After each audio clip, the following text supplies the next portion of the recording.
Every night when you enter deep sleep, your brain runs the night shift. The glymphatic system opens up, washing away the metabolic garbage that builds up during the day. But this cleaning crew only clocks in when the boss, the autonomic nervous system, signals that the coast is clear. All clear, team. Parasympathetic state engaged. Scrub the cortex. Flush the tau. We've got 8 hours until the morning bell.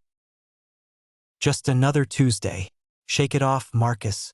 You've got 3 more hours on shift. Then practice. Threat detected. Shut down maintenance. Reroute all power to survival systems. Lock the drains. Nobody cleans until we're safe. When you take a hit, whether it's a physical blow to the head or a massive spike in psychological stress, your system shifts into survival mode. This is the core of the BIOS cortex load model, or BCLM. The brain locks down long-term maintenance and high-level reasoning to focus entirely on immediate threat containment. In a healthy system, the red lights eventually turn off. But what happens when the stress never stops? What happens when the hits keep coming?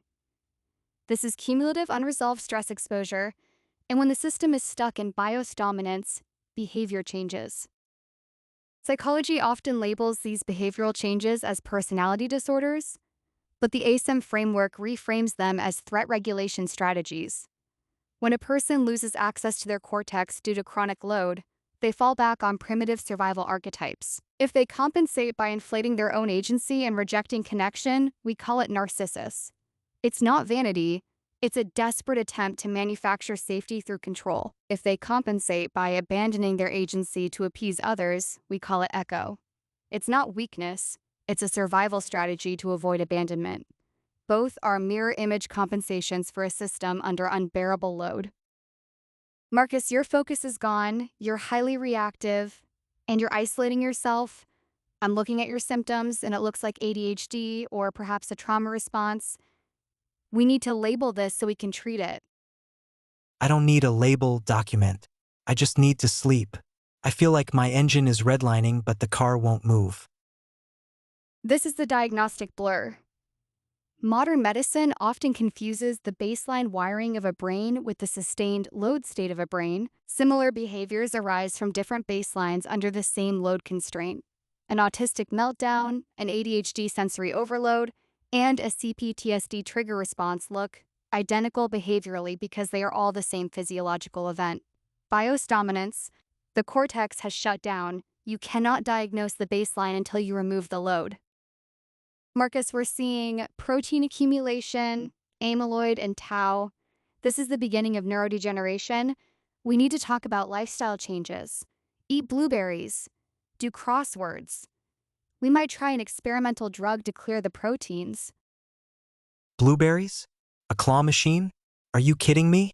The blast doors are welded shut. The whole factory is in lockdown.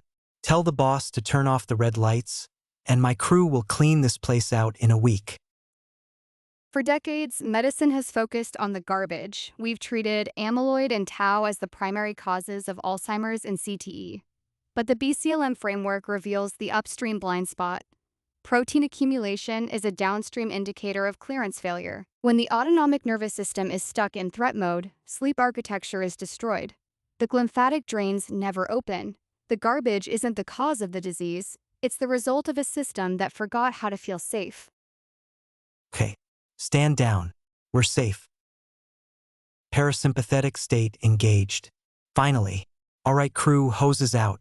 Let's wash this place down. The solution isn't just better habits or targeting the proteins, it's mechanistic decompression. We have to signal physiological safety to the autonomic nervous system. We have to tell the boss to stand down so the night shift can finally get back to work. Whether the hits are mechanical like in CTE or psychosocial like in Alzheimer's and trauma, the failure mode is the same. It's time to stop chasing the downstream damage and start fixing the upstream system.